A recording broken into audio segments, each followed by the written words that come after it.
Hello, Cedarfield. Welcome to your town hall meeting. My name is Trish Carter, and it continues to be my honor to serve Cedarfield as a chaplain. And today I want to share a special invocation with you that was written by a former Cedarfield resident. A teacher for 30 years, Cedarfield resident Mary May was also a gifted poet. She passed away 5 years ago on September 4th, 2019. The passing of Labor Day conjures up images of returning from river or beach homes or vacations, and perhaps you will relate to some of Mary's words in her poem, Serenity. I wish that I could always be as serene as I am by the sea, where cares and worries are soon tossed in beckoning waves and then are lost. They leave a void which soon is filled with happier thoughts of love instilled. By cherished memories of times now past, though dim and faded, they still last. Within my heart they feed my soul, and I feel vital, free, and whole. All guilt is removed, all fears relieved. I do not know that I have aged, for childlike faith within me springs, in carefree innocence always brings that blessed peace, serenity. Can I not bring it home with me? So if you have had some wonderful times by the beach or the river or the sea, I hope that you have kept a little bit of that peace within you. Have a wonderful meeting.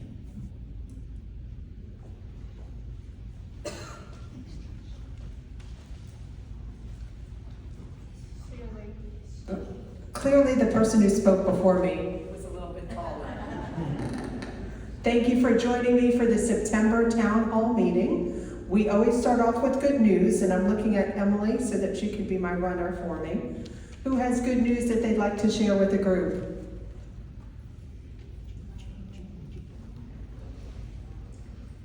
A lot of people already know this, but on the 12th through the 26th, I'm going to Hawaii. That's great news. Who else has good news? Vacation, anybody? You going on vacation, Leah? Where are you going? A wedding in Punta Cana? That sounds like a good trip. Do you need somebody to come and hold your bags? I know someone who has good news. Where is he? Oh. I became a first-time home buyer last Friday. Yay, Logan! Go Logan and Jacob. Who else has good news? Anybody have a birthday this month? Yes, oh, we have quite a few birthdays. Anybody have an anniversary this month? A couple of anniversaries. Anybody have a new baby, grandbaby on the way? Yes. Anybody have anybody visiting from out of town that they haven't seen in a while?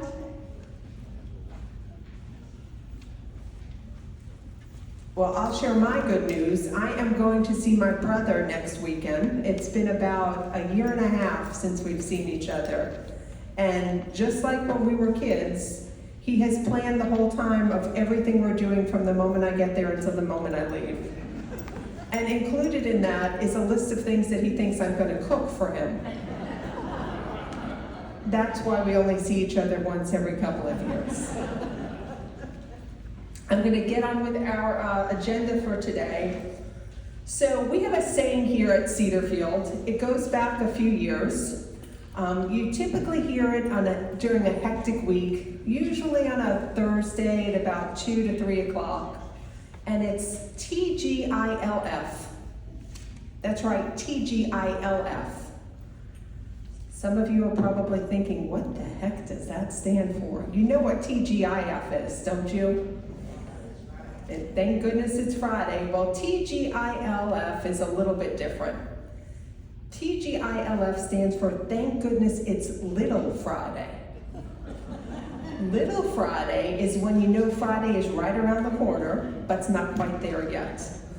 Everyone who's ever had a job, no matter what it was, whether you were a doctor, a businessman, a teacher, or a stay-at-home parent, can relate to that feeling at the end of a very busy Friday, especially if those kids were a little bit trying on you. Well, I'm not going to let out the little secret yet, but depending on exactly what you did, I'm sure that you felt that way on Friday, and some of us actually feel that way here on Thursday. That's why we call late Friday, Thursday afternoons Little Friday. I share this because Little Fridays actually remind me of September. September is my little October. I apologize to those of you in the room who have birthdays in September or anniversaries like I do. Please don't take it personally. In fact, even though I celebrate my wedding anniversary this month, September is still little October to me. I guess September exemplifies something much bigger than just the days 1 through 30 on the calendar. September to me is the start of something new. Kids are back at school, that's new. It's the beginning of apple and pumpkin season. It's cooler mornings and sweatshirt evenings, all things that I like. It's all things football. Sharon Brown, where are you? Yes, I know it starts off a little August-like, but pretty quickly you start to see the signs of fall in September.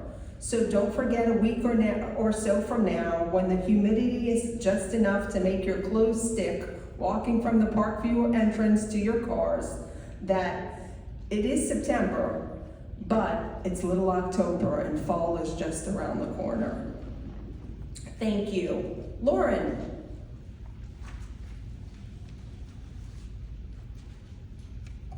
Good afternoon, everyone. I'm Lauren Burnett, the Assisted Living Administrator, and I first want to thank everyone who came and participated with the kickoff to the Walk to End Alzheimer's this past Friday. That occurred out in Town Center and did a nice walk around the campus. So thank you for everyone who came. It was a great turnout and a wonderful start to the fundraiser. So far we have reached 8% of our goal of $25,000. But again, it's been less than a week since we have begun. So we've got lots of nice events coming up over the next several months, and I'm here to talk about some of those fun things that are coming up. First, by the end of this week, you should be receiving in your mailboxes a flyer, and attached to that flyer will be this circular purple-looking flower with it. And if you are wishing to donate to the Walk to End Alzheimer's cause, feel free to write in on this flower why it's important to you, why you want to participate, and why you walk. And tape it on the outside of your apartment door, and that will prompt, someone like me or a Cedar Field team member to come collect and connect with you about donations. So that's one thing that is coming up. So be on the lookout for more details in your mailboxes and on 974 as well. Following that, towards the end of September, we will have a silent auction available, all of the proceeds supporting this cause of Walk to End Alzheimer's. So starting on Monday, September the 16th, outside of the Chatterbox area above this, there will be a table with lots of different items and descriptions of those items on display for silent auction, and it'll be displayed for approximately 2 weeks at the end of September. So definitely plan to stop by and look at some great things that we have for you. Anything from gift cards to actual local artwork from artists. So just mark that on your calendars. And the last thing to bring up is, if you have seen it in your Informer, on October the 1st, there's an Oktoberfest event that's happening here in the Fellowship Hall through Resident Life and Wellness team, which will be great to come to. And it actually does have a cover charge of sorts, that's $5 a person. And all of those fees are going towards the Alzheimer's Association as well. So I certainly encourage you to reach out to Katrin to sign up for that event. Any questions for me? Okay, thank you.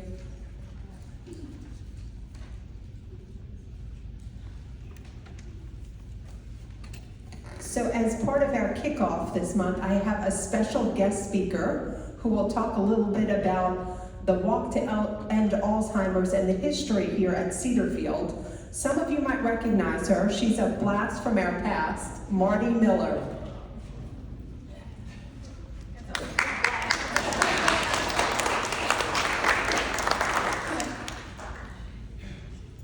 Well, I'm even shorter than Amy, as you all know.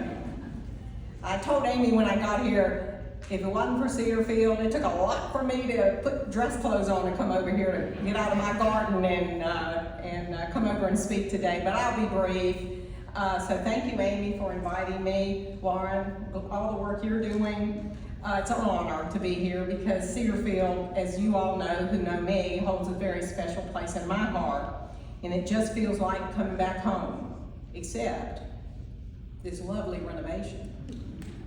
This is gorgeous.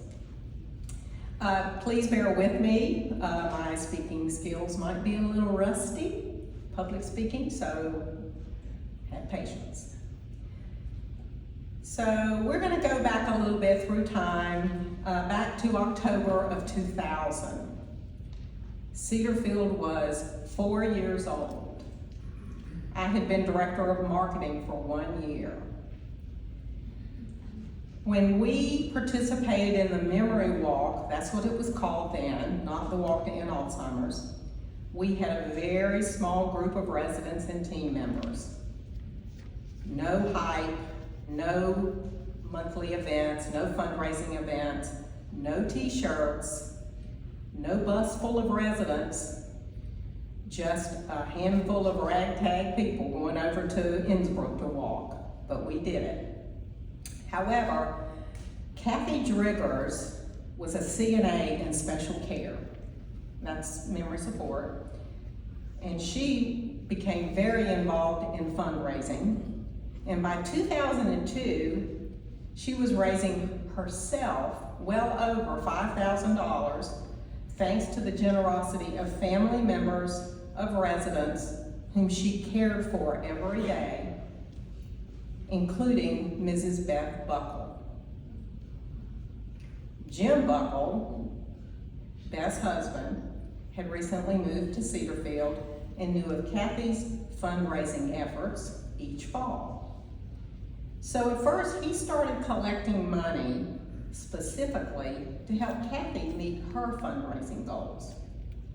Kathy was always the top individual fundraiser for the Alzheimer's Association every year, but Cedarfield was lackluster in their overall fundraising. That did not suit Mr. Buckle at all. So, anybody in here, let me ask you this, who remembers Jim Buckle? Great, okay, great. So now the people that know him can understand this. He came to my office in 2004, and in his quiet, gentle way, he bluntly told me, Marty, Cedarfield can do better. Cedarfield needed to be the winning team for the walk. At the time now, this is 2004, we were facing off between the Jimmy Buffett Parrothead Group and Genworth Financial National. Well, there was no way we were gonna beat them. But I said, okay, let's do it. I love a challenge. So working together with my marketing team, he created a letter to the residents and family members from him, and my team did the rest. He was a force to be reckoned with. No one said no to Jim Buckle. That's also the time when our team members started getting a little more involved too, thanks to Kathy Driggers. And it's also amazing what a free t-shirt will do. Okay, a couple of years later, Betty Ann Osborne. Who knew Betty Ann Osborne? Oh yeah. Sharon did, didn't you, Sharon? She was another one that was quite a strong personality. She comes to my office. Her husband had recently moved to special care, and now she was ready to run her own campaign to raise money.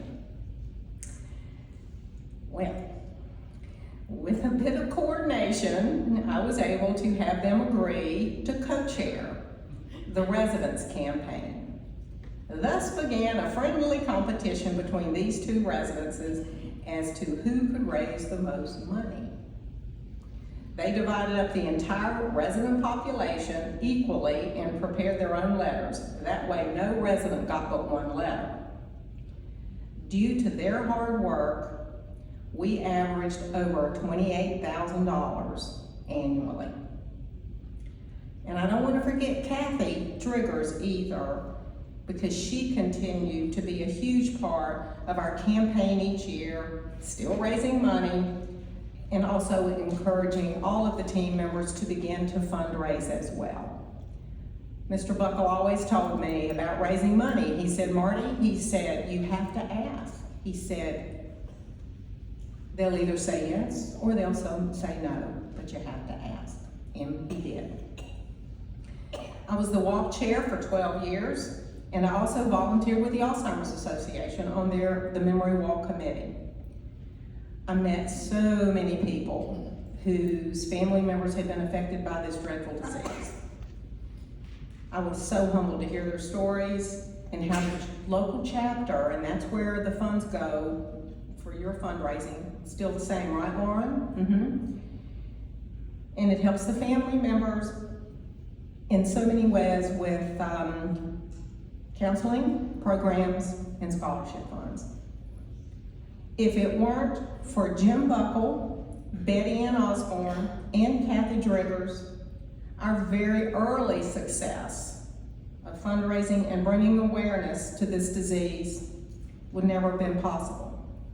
They put Cedar Field up here. They paved the way for their successors. This brings me to the quilt displayed in the town center. Full disclosure, I did not quilt it. So let's get that clear. It represents almost all of the t-shirts from each of our walks over the last 14 years. I found them under my bed in a plastic tote and asked myself, what do I do with them?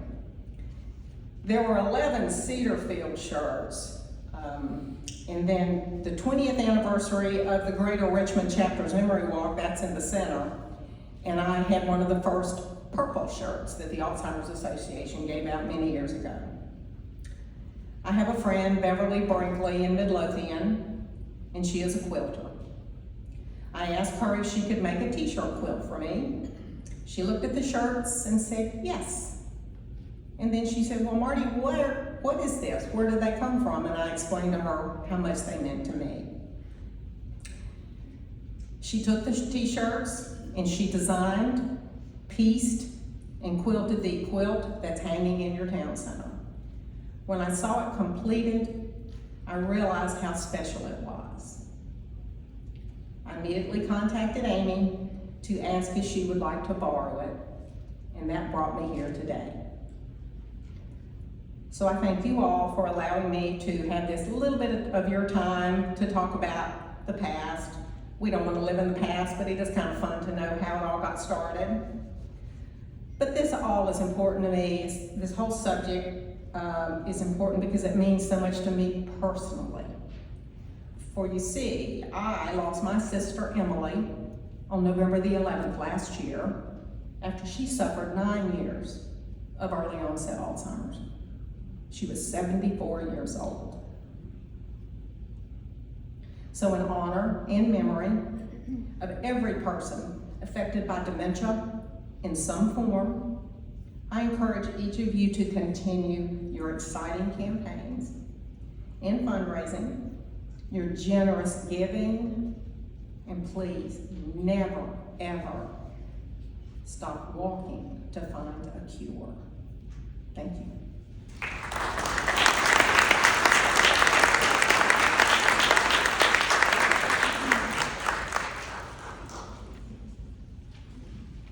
Thanks, everybody. Marty, we'll save you a spot on the bus if you want to come walk with us. I'm gonna be in Hawaii. You should have shared that for good news. I should have, somebody beat me to it. Bye, everybody, thanks again. Bye, Marty. So Marty talked about Jim Buckle. Jim Buckle's daughter, Diane Jefferson, lives here, so I'm sure everybody knows her. Okay, I'm gonna ask actually Leah to come up before Emily, just because she's dealing with something upstairs. You ready, Leah?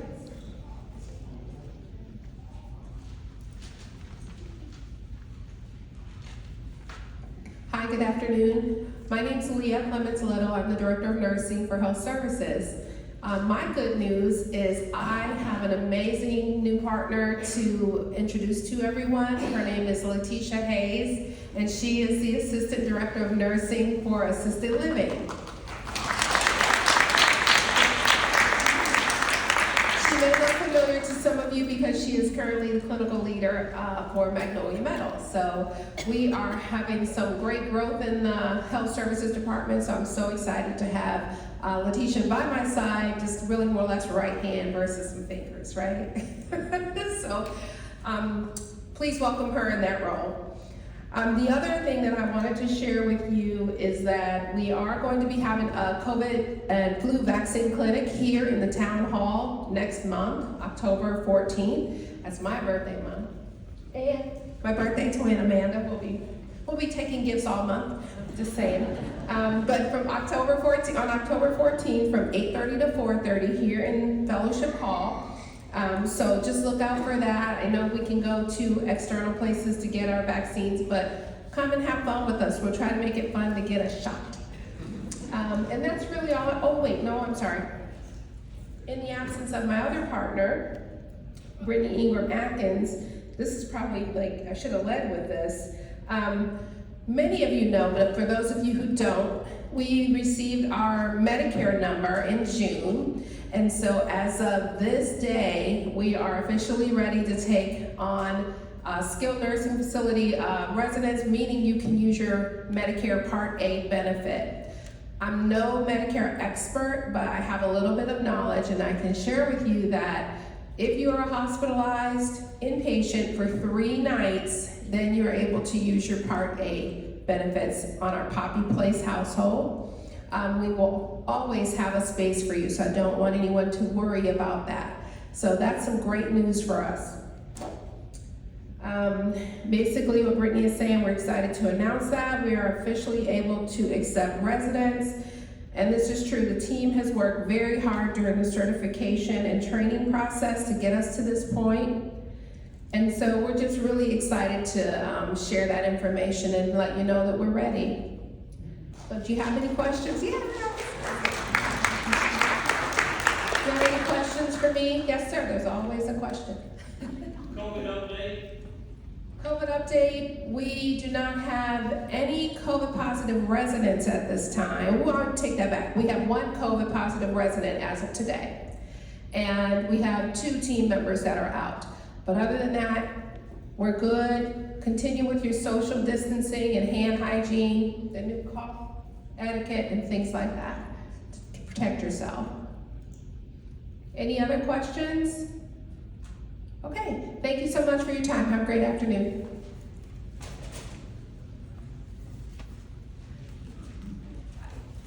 Ready? Okay, Emily's next. Thank you, Leah. Hello, hello. It's Emily. Hold on.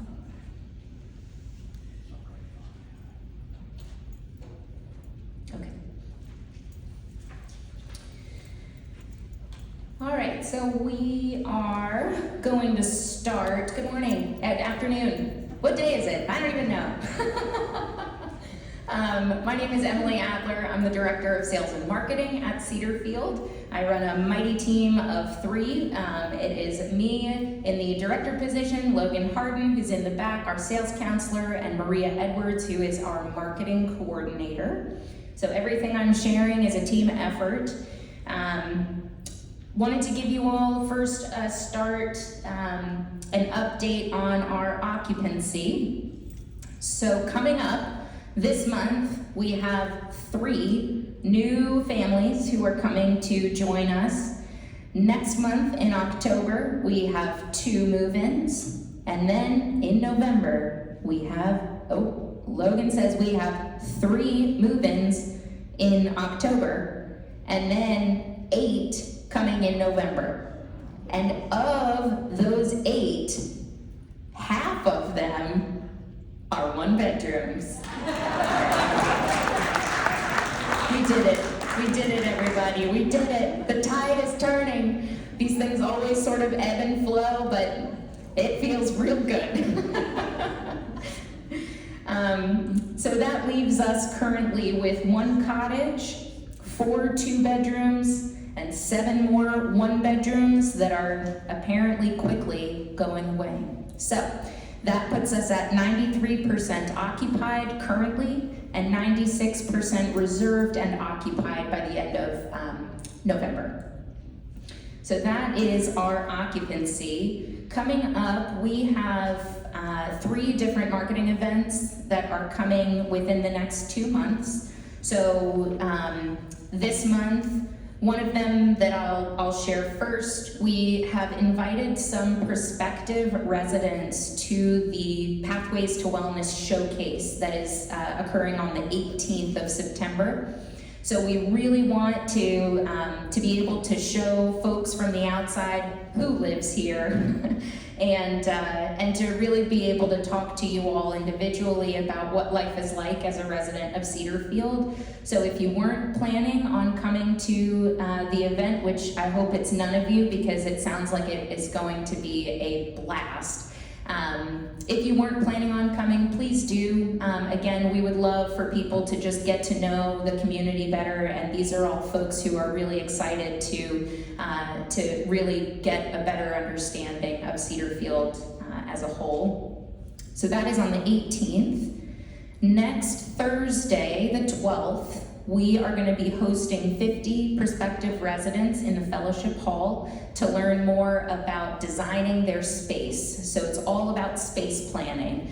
I've mentioned in previous town halls that our marketing team, in an effort to get people thinking about the future, we have a series of 4 events this year that are all specifically about getting people ready to make the move to Cedar Field. So the first one we had was about downsizing. The second one is about figuring out what furniture from your house will fit in the apartment or cottage that someone moves into here. And so that's what's going to be happening on the 12th. The last one that's coming up in October, this is going to take place on Thursday, October 17th, a very special day for me. Aside from it being a marketing event, that's my birthday. And we are going to have a cider and spice event.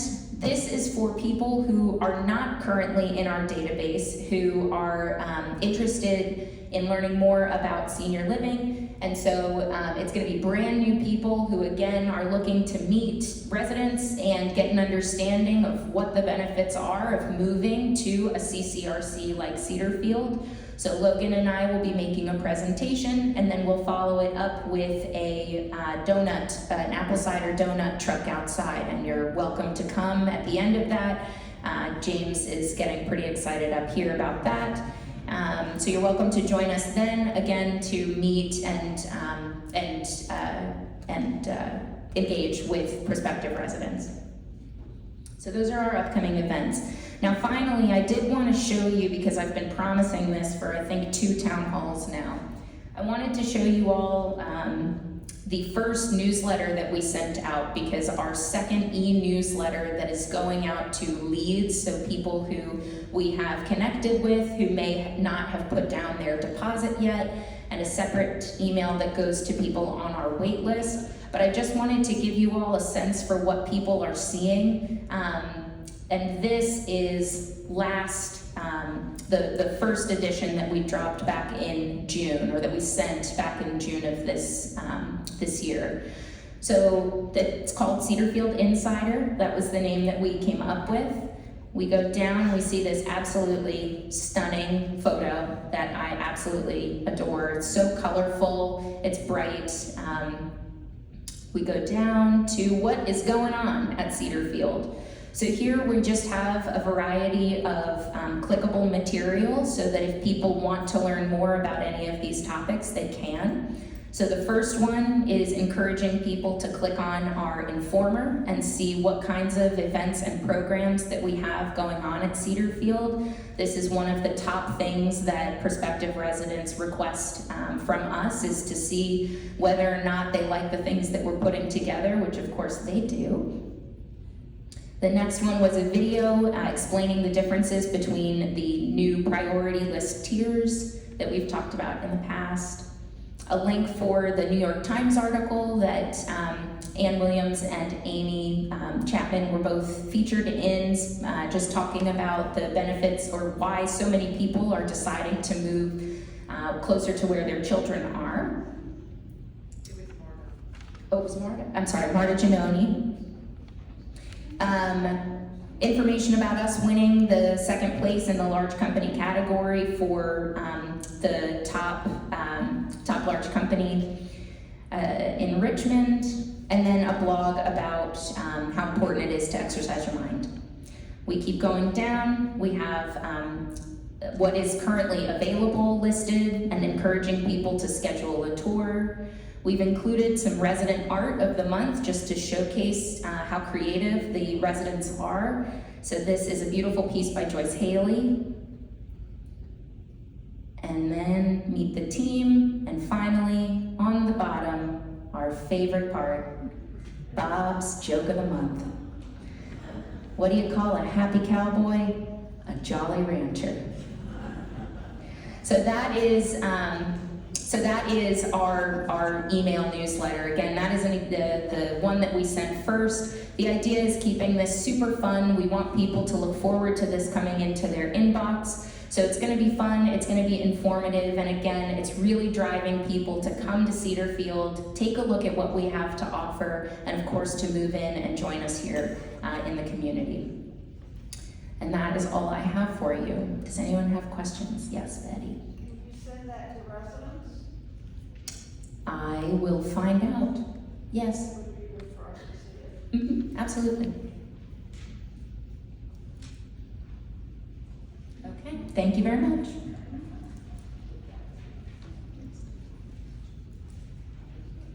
Okay, who's met James Hicks? Woohoo! 1, 2, 3, just a handful. James Hicks, come on down. James is our new facilities management director. He started last week and came back this week. It's a good sign. James has been working over the last week or so with Steve Nelson, just learning a little bit about our community and how things operate here. Has had the opportunity also to meet with some residents, and will continue to come back every single day, promise? Promise. James will stick around at the end of the meeting. Please come up and introduce yourself and say hello. We're so glad that he's joined us and hope he stays a long time. We're here. Okay, we have lots of special guests today. Don Summers is next. He will be giving us an overview of what's happening with the D-Wing generator. Exciting news.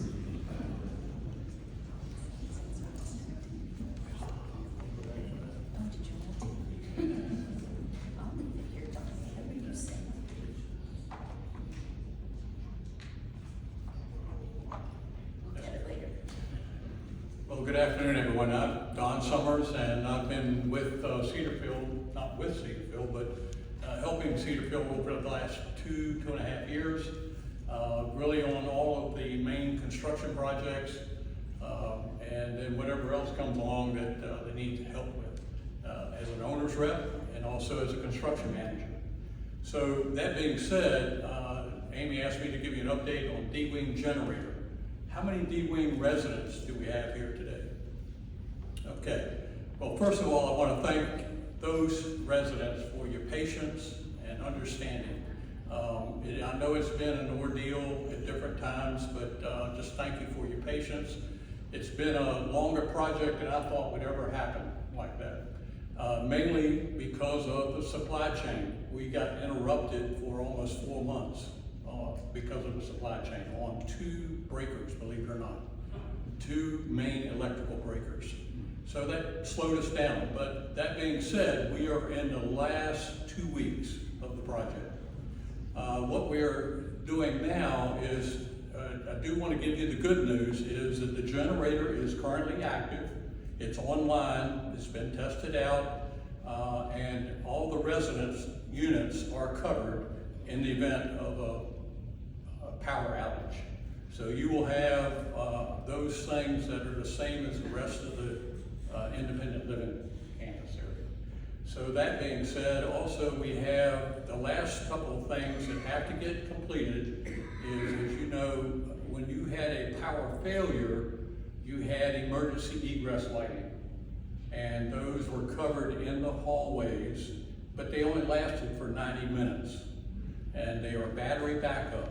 So we're in the last throes of that to separate the batteries, power, to the generator power. And we're going down through each hallway. The 4th floor is completed. They completed 3rd floor today. They'll be moving to the 2nd floor tomorrow. And then from that, the parking deck, and then the stairway that's at the far end of the wing. So that being said, we're within 2 weeks. And again, appreciate your patience and understanding. I know it's been quite challenging sometimes, especially during the day or any power outage. But again, thank you very much.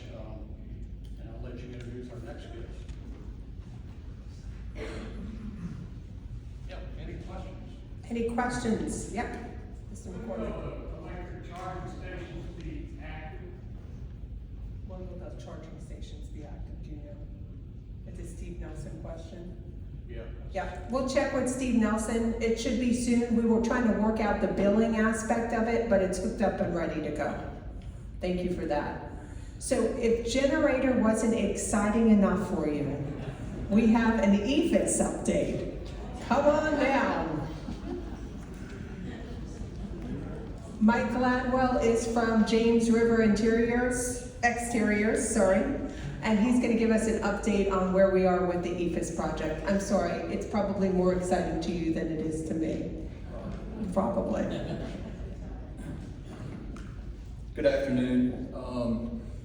I'd like to update y'all on the project going on. We are currently finishing up Tower 1 and Tower 2 and all the adjacent windows in the bedroom. Those will be complete by the end of the week, and scaffolding will be coming down the first of next week. We are in the process of the actual EFIS and towers 3 and 4, and the windows in the bays in 3 and 4 have been installed.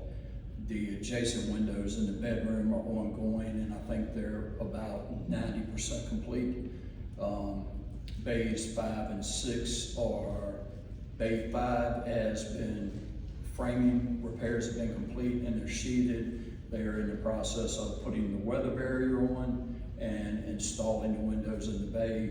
Bay 6 is just had the initial framing inspection. The framing repairs will start taking place on Thursday, Friday, and then we will move into sheeting and windows and install.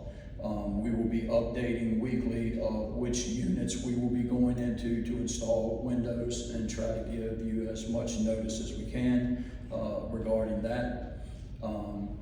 We will start setting up the scaffolding on Tower 7. First of next week on Monday, we'll be breaking down the scaffolding from 1 and 2 and moving them to Towers 7 and 8. So that's basically where we're at. And Does anybody have any questions? We don't understand towers 1 through 7. The bays, the bays that stick out. Yeah, but we don't know what apartments they are. If I may interject, Oh, sorry. when we refer to the towers with bays, we are only dealing with the bay windows, and any windows that are adjacent to those bay windows, for the bedroom we'll address. But starting at this first bay window section here, we go counterclockwise around each of the wings. So that's when we refer to a tower, that's what we refer to, and it's 8 of those. So you start here, and you know, you can count those as you proceed counterclockwise around the wings. We're actually going to get a list of the apartment numbers as to where they fall in those numbers of the bays, and we'll have that up here for you to look at after the meeting. Correct. Yeah, they should be Yep. on a list that we provide, yeah. What's the expected amount of time between when scaffolding goes up and then it gets down again? It's gonna vary because of when we take all the sheeting and stuff off. It varies depending on the amount of framing repairs that we have. We've found some bays that have a lot less framing repairs than others. And some of the units that are in the bays actually have to be completely torn out and have sheetrock damage that come into the inside because of the water damage through the ephes. So it just varies. We're trying to keep it somewhere in, if we set up a scaffold on a tower, we're trying to keep it at 4 weeks from start to finish is what we're trying to keep it to. But like I said, the framing repairs dictate if it goes longer or not.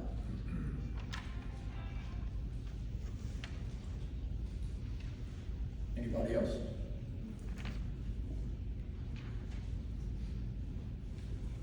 Okay, thank you.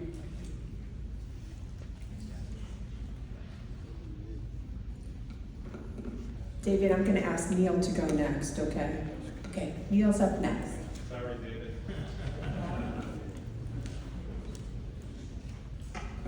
Good afternoon, everybody. I'm Neil Stoyer, the Director of Dining. I have a few updates. Cafe services. The kiosk is almost ready to go. So be looking for an announcement in the next couple of weeks that we're going to have grab and go available.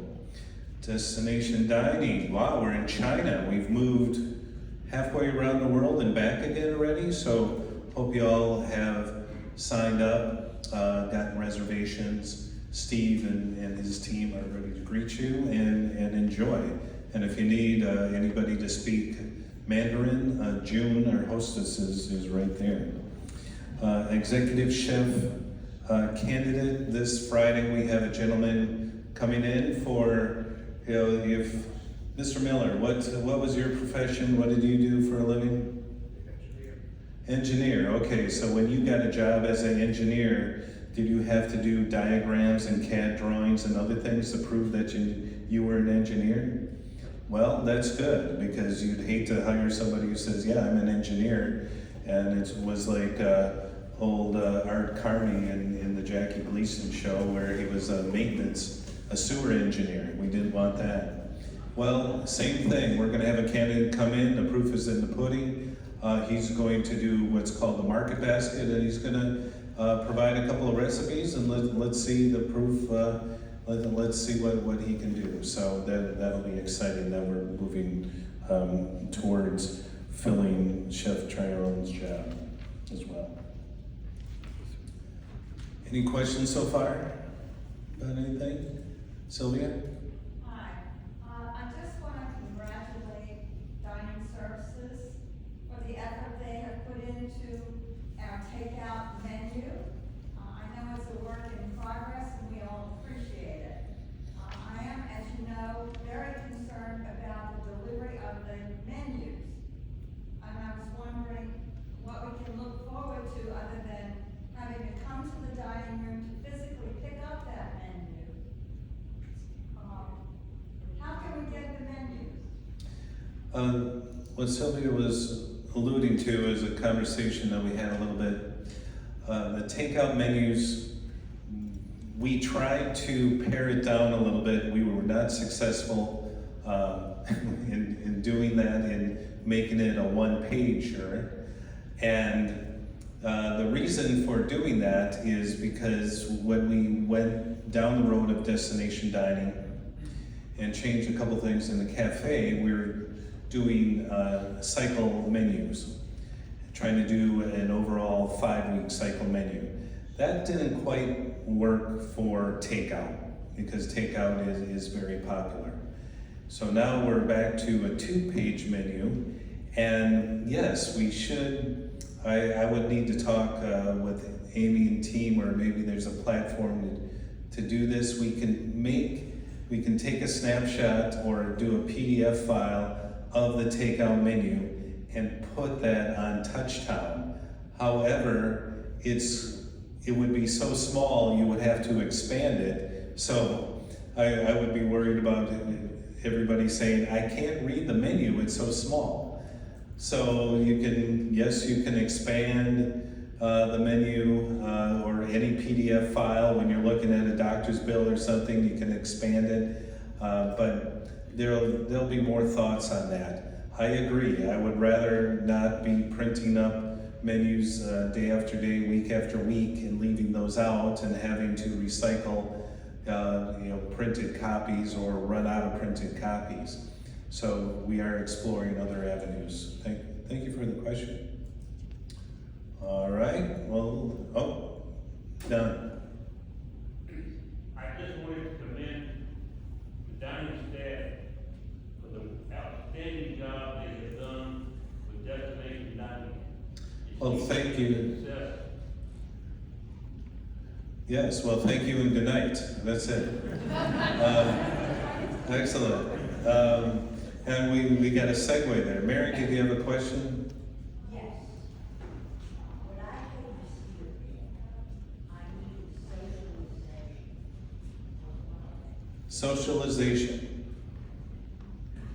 I lost my husband. I was by myself. I have noticed the attendance in the dining room at night has fallen. And I think it's due to the fact the menus upstairs in the dining room need some work. We don't need the same menu that has been reduced from day to day to day. You're not encouraging people to come up here and eat. Now, I don't know what your objection is, and not to encourage people, but to encourage people. I thought the object of Cedarfield was the socialization, but it seems like you're discouraging. Well, that's a very good question or topic. Within creating 5-week cycles, we do not want to make the pub and the grill, and that's what Mary's referring to, into the stepchild of dining.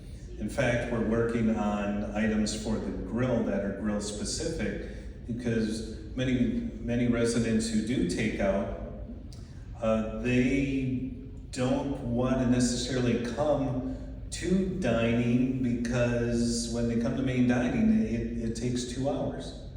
Well, if there was a way to have quicker service, then the socialization would occur like you were saying there. As far as the pub and the grill menu, yes, we need to sit down and refine that. Here we're going from country to country to country, and that takes a lot of work and effort. And so the pub and the grill is at the forefront of what we're talking about and working on. Okay, with that, you got a segue to Don's point there.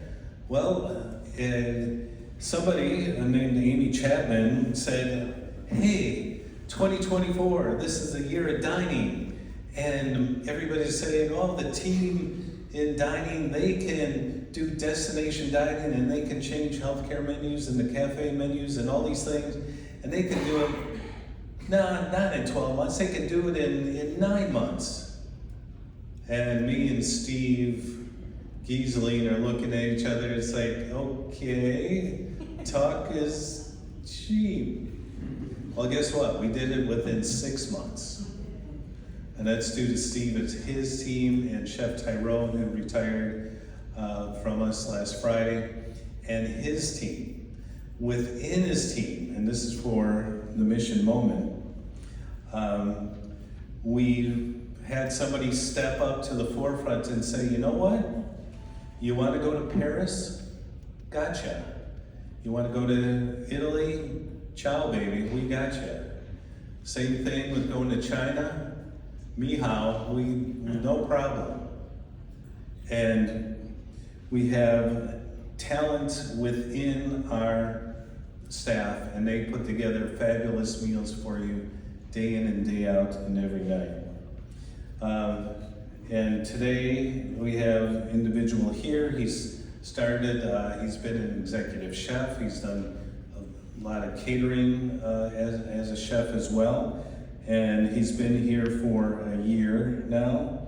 And, you know, in taking on the challenge, you know, it's great when you're working, like as an engineer, you collaborate.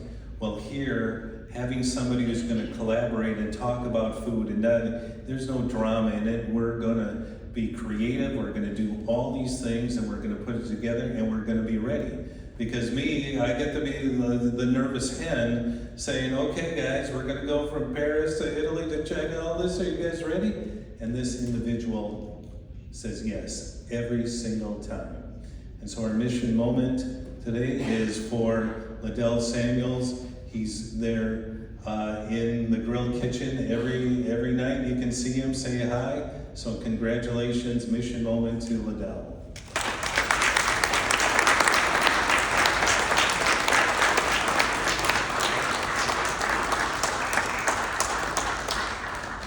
And we'll have to excuse Liddell because he needs to leave and start cooking. Thank you, Liddell. Okay, without further ado, David.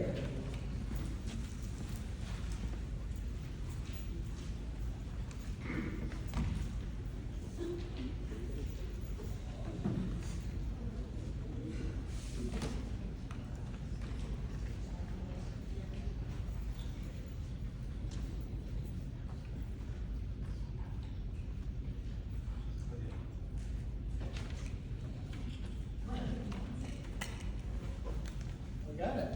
All right. Hello, everyone. I'm David Taylor from the business office. Today, we're going to go over the fiscal year 2024 results for Cedarfield.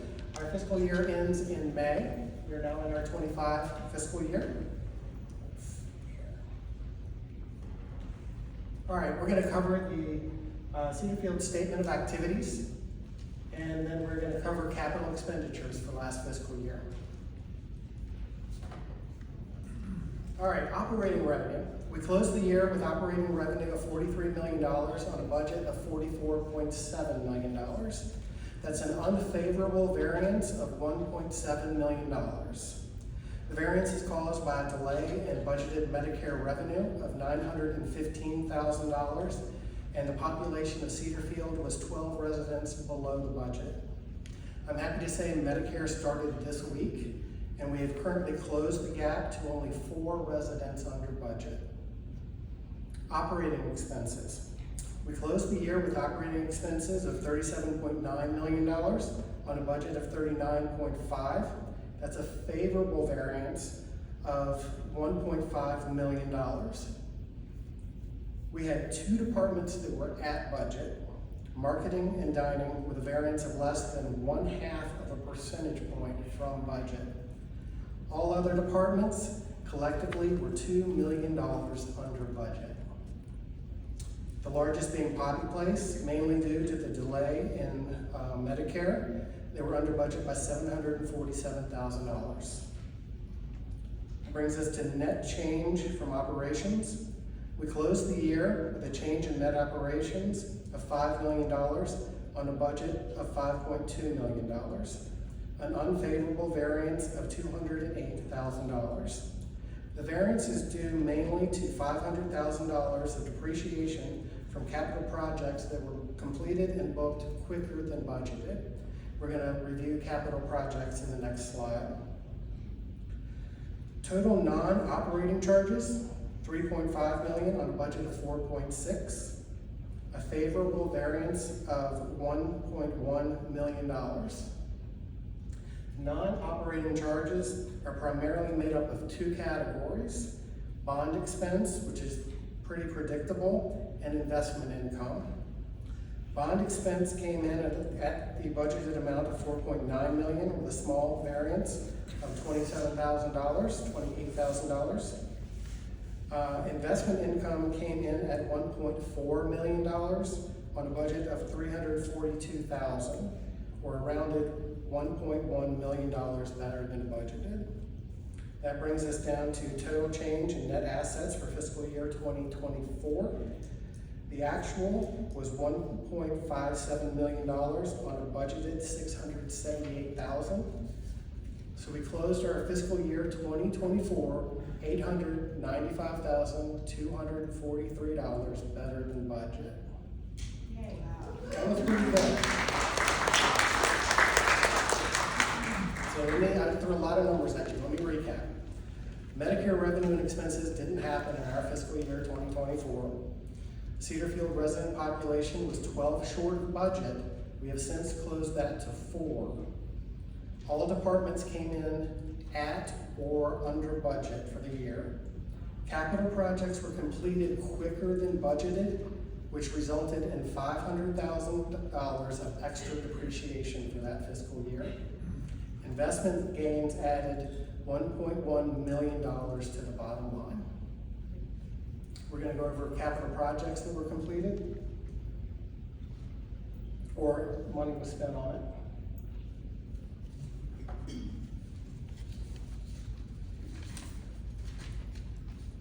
I'll start at about 1 o'clock there. So apartment and cottage renovations, we spent $3.5 million renovating cottages and apartments. D-wing generator, $460,000. Cottage roofs, $341,000. Fire suppression system, $299,000. Wi-Fi, $236,000. Building renovations, $233,000. Heating and air conditioning, $157,000. Full count dining software and hardware, $128,000. 2 new resident vehicles, the van and the car, $120,000. Computers, $86,000. Gutter guards for the cottages, $81,000. Furniture, fixtures, and equipment, $60,000. Utility vehicles, $45,000. And Cedarfield expansion renovation, $4.1 million. So as I was trying to explain, that these being completed ahead of budget drives that $208,000 right there where we missed, where we came in $2 million under, but we still missed a little bit, which actually is kind of a good thing. I have copies of the bondholder statements, anybody who was interested. They're fun.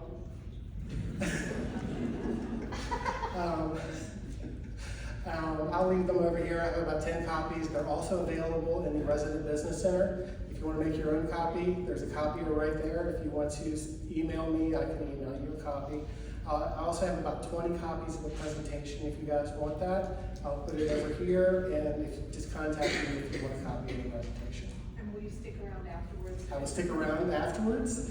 And we have area meetings next week on Monday, so I'll give updated numbers and answer questions that you may have next Monday. Thank you.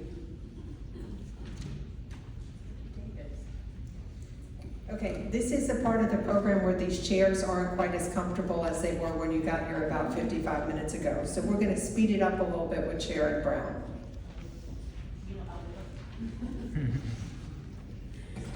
Good afternoon, all. We have started the fall flames cleaning for this year. We have completed the outside for the cottage, so now we're moving into the inside. So for September will be for the whole 4th floor, D wing 4th floor, and 1st floor, A wing. The next one we move on to 3rd floor, then November we move on to 2nd floor. So in October you'll get a flyer in your inbox to let you know what we can do. So for these items you can have your blinds, washing, you can pull out your appliance to clean behind them, comfort washing, oven cleaning, and trimming your mattress. So you can give housekeeping department a call if you are interested in having these things done, and make a schedule. And also, we're in the process of doing carpets for the apartments and the cottage. So if you would like your cottage to be clean, please give Darlene a call, the maintenance department, to set up a work order, and we'll call you to have it done. Any questions? Thank you.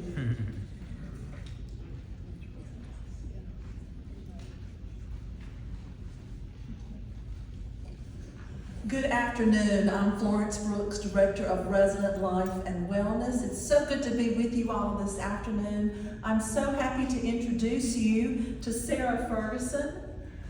Please join me. Sarah is our new Creative Arts Coordinator. As part of her application, she shared this thought: collaboration is at the core of my work as an artist, art educator, and curatorial practitioner. I am deeply committed to building a community that inspires creativity and curiosity among the participants and helps to foster deep and meaningful connections. I hope you'll consider that an invitation to stop by the studio if you've not become a participant in activities there, and reach out to Sarah, who I know you'll find inspiring to work with as she helps you launch your own journey of creativity. Sarah, we're so glad to have you. Yeah, thank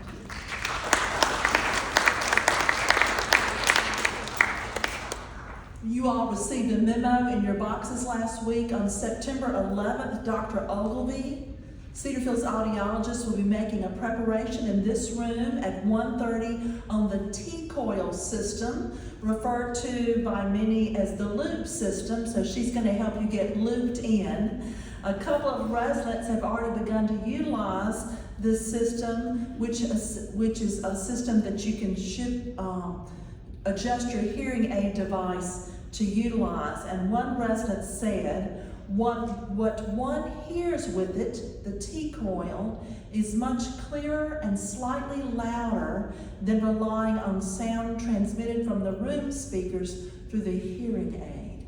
So if you're interested or just curious, be sure to attend this presentation on September 11th. We also have portable headphone devices for persons without hearing aids to assist with hearing. These devices also connect to the loop system, and they will begin being available for you on Monday. When you come in the back door, there'll be a basket there and you can check one out and then just return it after the event. So come and experiment, and I hope you'll come to the presentation on the 11th. Finally, Emily referred to this earlier, but on September the 18th, we'll be having our Pathways to Wellness Showcase. 2024 marks 10 years of Pathways to Wellness, which is Cedarfield's 10 domains of well-being. The event will take place from 2 to 4. Plan to stop by for free gifts, information on programs, and special presentations, including laughing yoga, exercise demos, screen printing, making your own trail mix, and how to use the Merlin Bird app. This is a great way to get involved or discover new opportunities. One final thought: I have loved the change this week in the weather. And I had read, and in thinking about that, someone said at one time, life starts all over again when it gets crisp in the fall. So I hope you'll enjoy and receive this as an invitation to start anew in your time here at Cedarfield. Thank you.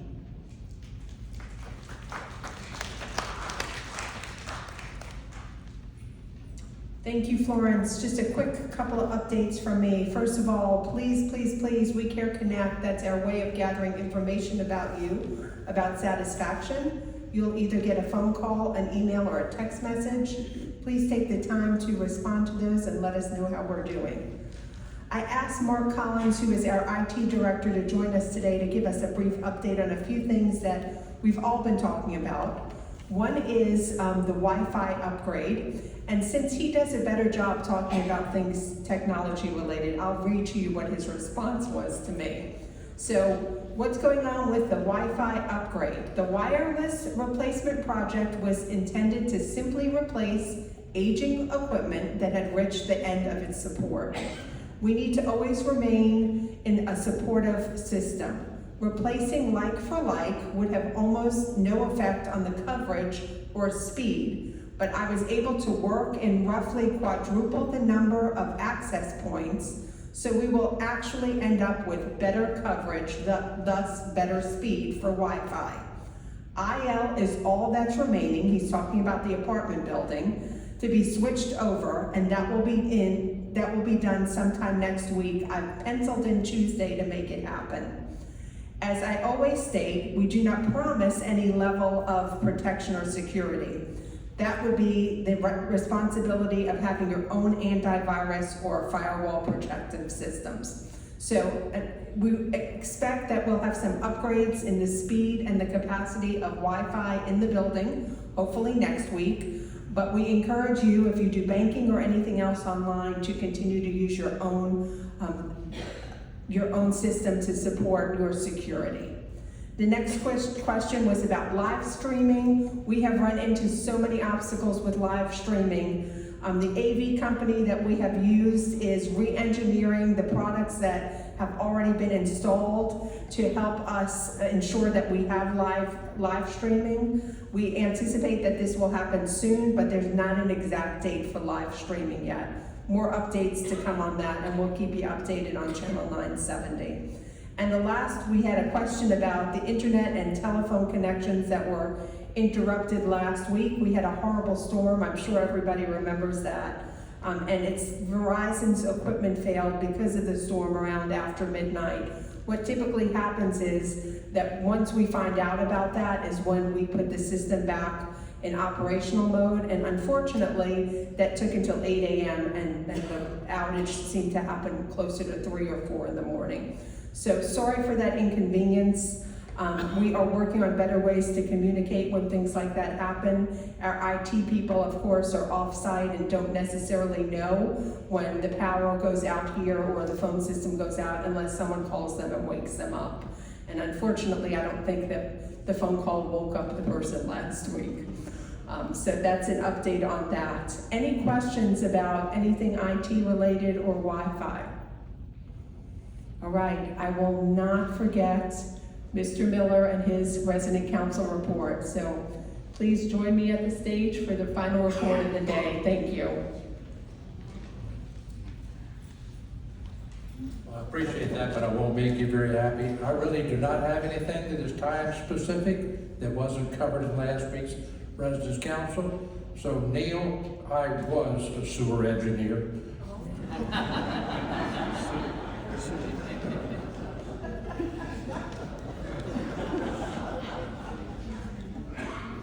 Take that, Neil. Is Neil in the room? We'll make sure he heard that loud and clear. Thank you all for your time today. Oh yeah, sorry, Spring Arbor acquisition, that was on my list. Today was the day when Pinnacle Living officially took over the property across the street as well as the one around the corner. The one across the street will be called Hermitage 3 Chopped. The sign should be going up relatively soon. I think it'll be a temporary sign. And the one on Ridgefield will be called Hermitage Deep Run. I met with Chris Henderson a little earlier today, and he said that they were there at midnight to take the keys and meet the staff and do rounds with the night shift. So hopefully today will go as well as last night did, and of course more to come about that acquisition. Thank you. We'll stick around if there are any questions. Have a great day.